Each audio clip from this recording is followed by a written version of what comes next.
welcome to this. We'll see how brief we can make it on the stress continuum model of health. So, this is a model that was developed first by the military. So you can see that combat operational stress continuum. I think Navy and Marine Corps, and they were using it as a tool to determine how ready their sailors and Marines were for combat. So it's just really a 4-color coded kind of scale of preparation. So, how to use it? We've kind of, here's just another example of it. Ready, reacting, injured, ill are some of the labels. We like to encourage using green, yellow, orange, and ill. You'll see in here there's some descriptors of what it's like to be in each one of those zones. We've modified it for emergency responders and put in a little bit different language of what it means to be in any one of these states. So quickly, I'll send you these slides so you can read them. But spiritually, emotionally, physically healthy, emotionally available. You're getting healthy sleep. You have a sense of joy and vitality. And then you have a room of complexity. So that is another term for being able to have perspectives, which is a key resilience skill. And then what it's describing as we look at yellow, orange, and red are actually this concept of stress injuries. So as we accumulate more stress in our body and we don't complete that stress cycle to metabolize it, work through it, we have actual physiological changes in our body. So stress injuries is this concept that's relatively new, but stress injuries occur in a continuum. PTSD is a word that's heard a lot.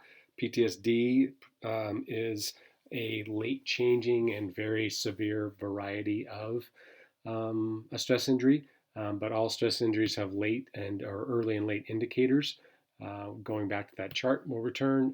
There actually end up being physical injuries. It's a psychological, emotional response to our environment, but they have physical damages to us. And they can be supported when they are recognized. They're changing, they're dynamic, so we go in and out of those different phases on a regularly. But importantly, as we are more injured, we're more likely to become even more so injured when we're exposed to traumatic events or an accumulation of wear and tear. So, what are they exactly? The signs or the indicators of it, the physiological reactions to chronic and excessive stress in our body are increased inflammation, decreased immune system function, central adiposity. This is putting on weight around our midline. All of those things contribute to cancer. Increases in that, obviously, increase in weight can increase our chances for diabetes.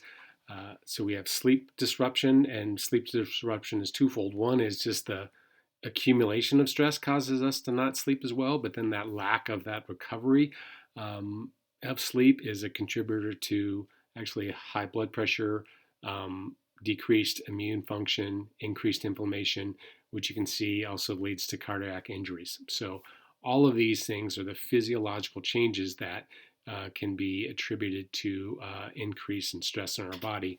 And basically, it's the form of chronic elevated cortisol and repeated spikes of epinephrine in our body. So we just get set up in this matrix or this spiral of repeated alertness, so to speak, or hypervigilance, and we don't ever really get into a deep and lasting rest and relaxation cycle. So there also could be just thought of as like wear and tear injuries.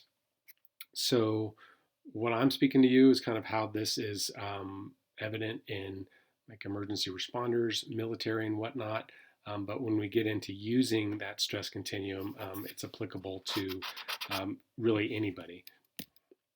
So the benefits of this whole model of describing our reaction and response to the environment are, one, it just increases an awareness of what's going on with us. It gives us more nuance in how we can speak about what's going on. So when we have greater awareness, we can have more specific and targeted action. So that contributes to more effective action. And then it also just normalizes this universal human reaction to stressors. I mean, this is prevalent in all societies, or in all areas of society. It describes this thing, and so in a way, it normalizes it because this is actually a phenomenon. Um, and it also guides beneficial behaviors when we are looking towards what we look at, the behaviors and how we behave, and the ways in which we can become more we can recharge ourselves, guides us in our behaviors. I think another big component of it is it reflects the three components of health. So often our physical health is maybe not thought of in step or enmeshed with our psychological health and our sociological health, but they're all tied together. So our biology, our psychology, and then our social structures are all different aspects of our health, and they all interplay to impact other aspects of our health. Um, so in this way, it increases resilience by facilitating like communication and connection, which I'll get into with others. And it increases and improves our performance and our ability to flourish by emphasizing, a forward-looking positive state of mind. We know that that's one of the major contributors to higher performance and accomplishment is having a positive goal that we are moving towards, as opposed to something negative that we're avoiding or moving away from. So using the continuum, how do we use it? First of all, we just want to place ourselves on it. Green, yellow, orange, and red. We don't need to get too deep into like clinically like what differentiates what, but where do you think you are when you look at those um, descriptors of behavior, and I've actually got some more detailed ones I can send along as well. So where are you on that? Where does it feel? And keeping in mind that we change back and forth from those regularly. We go in between green and yellow, daily basis, maybe hourly basis. Sometimes we dip into the orange, in a day and we're back out of it, or we'll spend a couple of days. Almost by my definition, as we move further down that spectrum towards the red, it gets harder to move back. So the second part, place ourselves on it, just describe that. What are the things that are moving you towards green? Or if you say that you're yellow, what are the things that are making you yellow as opposed to green? And then also, what are the things in your life that are keeping you from being orange? So what are those green or recharging things that are the good in your life, so to speak, that's keeping you from being worse than you are? And then what are the things that's making you be less than your best? So those are these things, what moves us on the continuum towards red or green. And then we want to use it as a tool to communicate, understand ourselves and others better, and have greater connection with ourselves and others. And then we want to use it as to form a positive vision of some place to move towards this green state. So the actions to take at each phase of the continuum, when we're in the green, we want to make sure that we're providing or having really good, effective workflow. So focus on the task at hand, single task. Avoid operating in ways that are not productive. Those are disempowering. They tend to cause us to be more stressed because we get less done. When we do have big problems, we want to break those into manageable chunks. So this is just good workflow and good goal-setting behavior. We want to identify and nurture like systems of support and activities that recharge us. We want to be very diligent and conscious about identifying those things, being deliberate about them, and seeking to engage in those as much as we can. And then we want to engage in a healthy lifestyle. So there's all kinds of, according to who I have that in there, there's all kinds of fad diets or whatnot, blah, blah, blah. But we know basically that we need a certain amount of sleep. We need to eat good, whole, nutritious food. We need to stay hydrated. It's best if we avoid numbing things. It's best if we avoid or minimize or cut out altogether alcohol, sugar, other drugs. In order to function best. So keep in mind also this is in the spectrum of our health is made up of our biology, so our physical nature, our psychology, and our sociology. So every time we can improve one part of that, it benefits us and others. So as we start to get more impacted by stress, or we want to just recognize that we're up against our limits, and then we want to make sure that we're focusing back on those green things. So getting adequate rest, eating nutritious food, moving our bodies every day, exercise. And then we want to determine what are our healthy coping strategies. So numbing behaviors such as being overly busy, any kind of distraction things, obviously drugs or alcohol or dangerous behaviors, things that distract us from the issues at hand. Those are not healthy coping strategies. Healthy coping strategies would be, the two things above, the nutrition, taking care of ourselves, but also engaging with others, engaging in our stressors, so either writing about them or talking about them. And then finally, just making sure that we're clear, because we're not always identifying and addressing our stressors. So these are these external things, and then our internal reactions to them that's causing a stress reaction. So we just want to make sure we are being deliberate about what all the things are that are creating stress, and then take action to reduce those where we can. Um, Understanding that that's only one way that we can address all of this stuff. As we get more stress injured, so we want to understand and identify our own signs of stress. This comes into the planning thing. So, what do we look like as stress becomes more onerous on us? What are our behaviors? Um, and we want to do that so that this is a planning tool. When we start to exhibit those signs of stress, then we want to come back and say, this is a time to really stop, pivot, and face back towards doubling down or focusing on these behaviors that will allow us to rest and recover. So we've gone over those. Talk to someone. So this is our social support. We really need to engage in that social need that we have. And it doesn't have to necessarily be a professional, but just someone that we want to be making sure that we're not self-isolating, but we're staying within groups of people. The topic of your level of stress doesn't need to come up, but we want to maintain social connections as well as so we want to do that instead of withdrawing. And then actually, if we feel comfortable with it, we want to actually seek help, and whether this is peers, friends, or professionals. Then as we get into the red, we definitely want to be seeking professional consultation. We want to follow their provider's recommendations, including whatever plans they have for us. If they want to put us on medication, to help us sleep or to reduce our anxiety or address our depression, we want to definitely be following those. But then once again, make a commitment to regaining our physical, mental, and social health instead of resigning ourselves that being stress injured and something less than green, something less than flourishing is just the way that we are. So we want to commit to that optimal state. Boom, here they are. So a lot more in-depth slides about describing what the various states are, taping things in stride, good sense of humor, maintaining a stable body weight, staying socially and physically active. I'm not going to read through all of those, but they'll be in the slides. This is what yellow looks like. So we have just self-limiting distress. Maybe we're irritable, nervous, or easily distractible. We start to have this trouble sleeping. We're gaining and losing weight. Any number of things, not having fun. And then, we're using alcohol in a way that's more regular, maybe as a numbing activity. As we get to orange, this is more pervasive distress. Maybe our irritability is turned to anger. We're losing our temper while we're driving to work. Or maybe now we're starting to feel signs of, some hopelessness, some depression. Our attitude may be changing. It's harder for us to see positives and perspectives, see things in a kind of a holistic picture. Sleep isn't getting any worse. Our energy is probably being decreasing. We're actually feeling fatigue and whatnot. We're just not feeling like ourselves.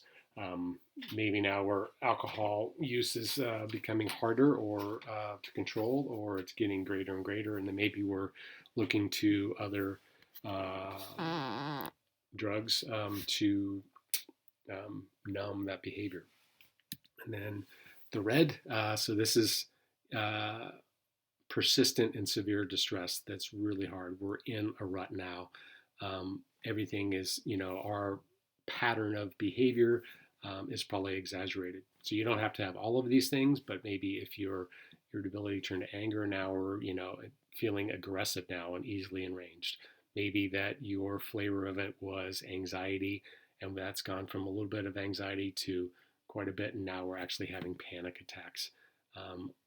And then clearly, if we're having suicidal thoughts or intentions or homicidal, and all these things are just becoming much more prevalent. Speaks for itself. So where do we start? We go back to those habits that are in green. We need, basically everybody needs somewhere along the lines of 8 hours of sleep on a regular basis. So even if you're not able to get that, you want to be structuring your time so that you at least have an 8-hour sleep window, and that you've set yourself up with good sleep preparation and good sleep hygiene so that you're putting yourself in the optimum conditions. So before that, we want to make sure those good things are in order before we go to other steps, or even concurrently with going into other steps. What's your weight look like? Simply put, as we get to middle age, this isn't going to be so much with teenagers, mindful, but what's your nutrition like? Good, whole foods, fruits and vegetables, minimize processed stuff, minimal or no sugar, actually paying attention to when we're hungry, when we're eating, because we're hungry and we're trying to nourish our body, versus just unconscious eating that might be an indication of that it's a numbing behavior. Are we physically active? Are we able to regularly be moving our body, preferably some kind of even low level cardio, but just get the heart rate up, move our body. This is the way that we evolved. This is the way that we metabolize the stress hormones in our body, and it sends this signal viscerally to ourselves that we can take power, we can change our state through this physical activity. One little thing that I like to point out is motivation usually follows activity versus preceding activity. So we don't want to be waiting until we're motivated to active. We want to build this into part of our program on a regular basis. And then booze or other ways to numb. So obviously this is written for adults, but it could be totally applicable to teenagers as well. But booze is and drinking is and over drinking super prevalent amongst emergency responders. I wouldn't be surprised if that's true for ex-military as well, because it's socially acceptable. And I would say 2 beers with a buddy every now and then is a great way to connect and have authentic relationships. But regular drinking multiple days a week is probably an indication that that's not productive. So some ways to start that's just that are, I would say, very broadly practices that set us up for optimal states of mind, which set us up for optimal performance, which underlie the good behaviors of resilient skills and somewhat of start to mitigate the factors of the stress in our life, is get a journal and use it. There's any number of ways. I can go into more details. Start a gratitude practice. Another way to say this is that we want to develop the habit of seeing what's good in the world. And there's inarguably good and bad in the world. And because of how we've evolved, this concept of a negativity bias, but we need to be looking for the good things in the world that exist in there, because that sets us up to be in a better, higher performing state of mind. What's up, buddy?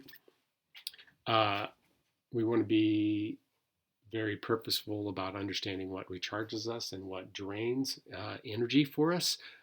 Actually be writing those things down and planning, and then seeking to where we can avoid those draining activities or modify them, and then be purposeful about engaging in those rejuvenating, recharging activities. Back to that journal thing, we want to make sure that we're processing these events, so engaging in the events of our lives as opposed to avoidance.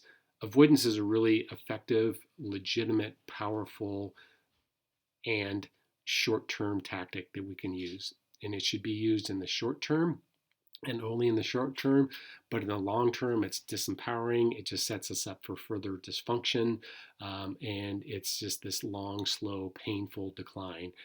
If that's our broad and almost universal tactic of avoiding, increases pain in the long run. So we should be seeking to engage where we can, and then we want to develop a concept and an ability to be mindful. So this is present moment awareness without judgment. We want to be able to develop a capacity just to observe ourselves and what's going on with ourselves without judgment or expectation. Why? The reason being is like the more accurately we assess a situation, the more efficiently and powerfully we can take action. So whether this is on the fire ground, whether this is during a military engagement, as we become more experienced, we have a better assessment of what's going on, and we can take action that has a more powerful benefit with less force, so to speak. This is also, true with young athletes, right? You could describe it as, lacrosse IQ or something like that. The more aware they are of the situation, the easier it is for them to, make a good decision or engage in good tactics on the field. Same goes with our brain. The more aware that we're aware of what's going on, the more likely we are to actually address that's going on. So, planning with a continuum. So we want to assess ourselves. What do we look like, green, yellow, and orange? And then we want to develop that plan of when we get to the yellow, we're going to do this. What are the actions we're going to take? When we start to exhibit those indicators that we're in the orange, what are the things that we're going to do in order to start moving ourselves back towards green on that continuum? So we want to develop our own picture. It's really helpful to get feedback from a trusted friend or family member about what we look like, because we can be blind a lot of times to how we're acting. And so we can really paint out these clear indicators of when these things are occurring, we need to be taking action. And then obviously we want to be doing this at a time when we're not really stressed out in the orange and red, because those are the times when we're going to be least able to see clearly, have the lowest motivation to actually work, and be most triggered, so less likely to take effective action. So self-care and awareness, we want to know those things that are important for us in our self-care and have a model like that. We actually want to write those things out so we have a clear version of what we look like in the green. Once again, this is the power of having a positive, forward-looking focus to move towards, and planning that. And then write it down and communicate that plan with another is great, so we have more resources as well. So finally, with this connection, one of the huge benefits of it is when we can describe ourselves with more nuance versus I'm fine or I'm okay, that allows us greater connection with ourselves and with others, especially. So, and then it kind of escalates it with people, like, yeah, instead of I'm fine or I'm bad, people just get used to like, yeah, I'm feeling a little yellow because of X, Y, or Z. And these are just kind of descriptors of language. Communication and normalization. So if we can increase comfort with talking about our mental health and all of our health, it's just a part of our biopsychosocial model of health here. We have a broader picture of ourselves. We have a broader picture of others, which helps to increase authentic relationships. And the big thing is authentic relationships, whether we're teenagers, adults, old adults, are the number one variable that contribute to higher resilience for a number of reasons. So we want to be in the habit of just speaking up when we're not thriving in a non-dramatic way and ask for help. That is a key leadership skill, demonstrating that you're not always perfect, sometimes that you need help, because after all, leaders are also human beings as well. So that's the end of it. That's what I got. Hope you enjoyed it.